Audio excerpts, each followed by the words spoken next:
Before we start this video, this is Luke, our fact guy, and he's going to give us random interesting facts about medieval Europe. Medieval Europe, the Middle Ages. What a difficult time to live in. Many of the laws were unjust, there were no human rights, and you could be executed for seemingly trivial crimes. During the Middle Ages, public execution and forms of torture were seen as socially acceptable and was common practice throughout Europe.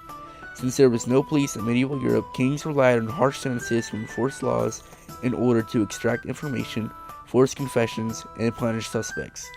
Torture was designed to create as much pain as possible and prolong the dying process. Oftentimes, innocent people were convicted based on half-proof or no evidence at all, or just because the king said so, and would be forced to confess to invalid crimes due to the agony that they were put under. Different types of tortures and executions were given based on the seriousness of the crime or the social status of the offender, from the head crusher to the breast ripper. People from the Middle Ages were quite creative when it came to ways to inflict pain and how to name these torture and execution methods. Remember me? I'm Luke, the fact guy, here to bring you some interesting facts. Did you know that torture was only used on slaves until the 2nd century AD? Pretty cool. Back to you, Devin. Torture sessions would often be held in places called torture chambers. Medieval torture chambers were located in the lower parts of castles and churches. Torture chambers were usually windowless with few candles. Some had trapdoors where victims could be thrown into dungeons or pits of water.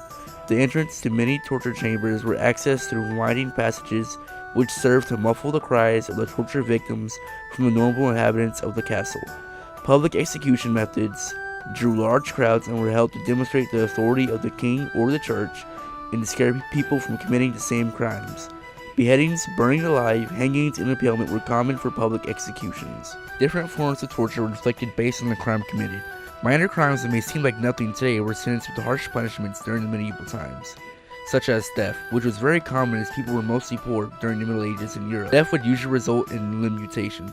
The gossip of women would also be a type of crime. Can you imagine that, ladies? One minute you're talking about Rebecca's bad cooking, and the next minute you're breaking the law? How crazy. People who were accused of not working hard enough would also be punished. People who cheated on their spouse or were accused of being homeless or jobless would be put in the stocks or pillory. High treason, murder, and witchcraft were the types of major crimes that resulted in strict punishments and death sentences. If you were to be found guilty of treason, you would be given one of the most brutal execution methods, being hung, strung, and quartered. How this execution method worked was the accused would be hung and have their organs torn out their bodies and thrown into a fire, all while still alive.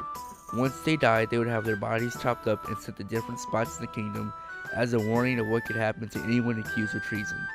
The next execution method, burning, which is one we all have seen in some movie or show, was usually used against those who have been accused of witchcraft, and they would be stereotypically tied to a wooden staff and would be surrounded by sticks and left to be lit on a fire, and the offender would be burned alive in front of a crowd. Can you imagine that? Unfortunately, torture was mostly reserved for the lower class. For kings and high nobles, small crimes like cheating on one's spouse and being drunk were forgiven. They could practically get away with anything, such as raping, abusing, and etc. Kings have had a right to stay in whichever house they please and sleep with whichever women they wanted to, simply because they were appointed by God. What? I'm sorry, but really? That's your excuse? You were appointed by God? Out of all these methods of execution, beheading was seen as the most humane and painless way to go. The reason for this was if the executor used a sharp enough axe, you could kill a person in one quick and swift blow. For this reason, beheadings were mostly given to knights, royalty, and nobles. One of the most commonly known and used execution methods around the world was that of hanging. Someone in the medieval times could be hung for almost anything, and almost anyone could be hung, from a common petty thief or the highly renowned nobleman. To be hung, the person would be put on top of a chair in front of a crowd, and the chair or podium would be removed, forcing the rope tied around their neck to tighten, which causes them to choke to death, which is not an easy or quick way to go. It could take minutes for someone to die when they are being hung. However, to make the death quicker, executioners would place a trap door and open it, allowing for the person to fall and break their neck. Sheesh, can you imagine that? Falling and breaking your neck? Horrible. Horrible, horrible. That is horrible. Let's lighten the mood with another fact. Did you know that torture was seen as a way to purify the body? Sounds crazy, but the destruction of the physical self was thought to cleanse someone from their earthly sins. weird, messed up, terrible. Don't do it at home. The next execution method was boiling the accused to death. This would mostly be used for people who committed the crime of posing, someone who would create fake money in order to use it around the kingdom. It would involve throwing the accused into a big pot of boiling water and oil until they are thought to be dead. The next execution method we'll be looking at is that of impalement, and it was done just exactly how it sounds. A long, sharp pole would be driven through the body of the accused, and they would be impaled as many times until they are deemed dead. This punishment was usually reserved for those accused of child molestation and women who were found guilty of infanticide, which is the act of killing one's own child within a year of their birth. The next execution method used was sawing. Sawing worked by hanging the victim upside down, and as they were hanging upside down, they would be slowly sewn in half. However, sometimes the victim would only be sewn to the stomach and then be left to die and to be feasted on alive by the wildlife, and it could take up to days for them to die. Needless to say, one of the worst ways to go. The next and last execution method we'll be looking at today is the iconic execution method called crucifixion. Crucifixion involved the person being nailed down to a cross with their hands and feet, and they'd be left there until they died. The next thing we'll talk about from the medieval times is torture methods such as the iron chair or the head crusher or rat torture, and many more. Man, get ready for this one, it's gonna be hard to stomach. The first torture method we'll look at is the iron chair. The iron chair was a torture method that was used on prisoners a lot to get them to confess the crimes that they committed, and would usually confess after watching other prisoners being tortured by it. Basically how the chair worked was it would have hundreds of spikes on it, and the prisoner would be forced to sit down, and they'd be strapped down to the seat so they couldn't get up or squirm around.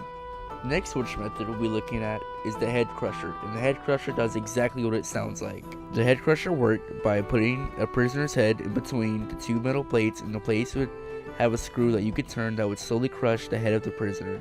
Even if the torture stopped before death, there would be permanent damage to the head structure, face, and sometimes brain. The next torture method we'll be looking at could also be doubled as the execution method.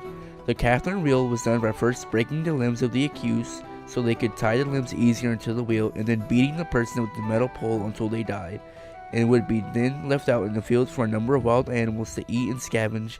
If they were being tortured, they would do this until a person would confess to their crime, which would end up in them still being executed and would be finished off. However, there was an exception to this execution style, since it was a religious base and it was named after Saint Catherine of Alexandria. The rule basically states if the wheel breaks or doesn't work, it is deemed as divine intervention, and the accused was deemed then and there unguilty. However, this rarely or never happened. The next and arguably the most gruesome form of torture that came out of medieval Europe is that of rat torture. And if you have a weak stomach, you might want to plug your ears to listen, because this one is horrible. Rat torture has a variety of ways for it to be done, but the most common method would be to force a starving rat into the intestines of the victim's body. For this to work, the victim would be strapped down to a table and have a metal container placed over the intestines where the rat was. And the metal container would be slowly heated over time, and this would force the rat to look for a way out, which would usually the other side of the victim's body. This would take several hours and would end in a gruesome death. Alright, here's one last interesting fact. Did you know that the person who was responsible for beheading those guilty was called a headsman? That's clever. There would be an end to all these unusual punishments during the medieval times. The universal idea of human rights began to develop during the Age of Enlightenment along with humanism, a 17th century philosophy which turned away from the medieval ideas and social norms.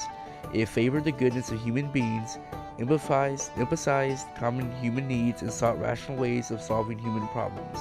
These philosophies advocated the human rights of the accused. They wanted rational trials with concrete evidence and opposed torture and the death penalty.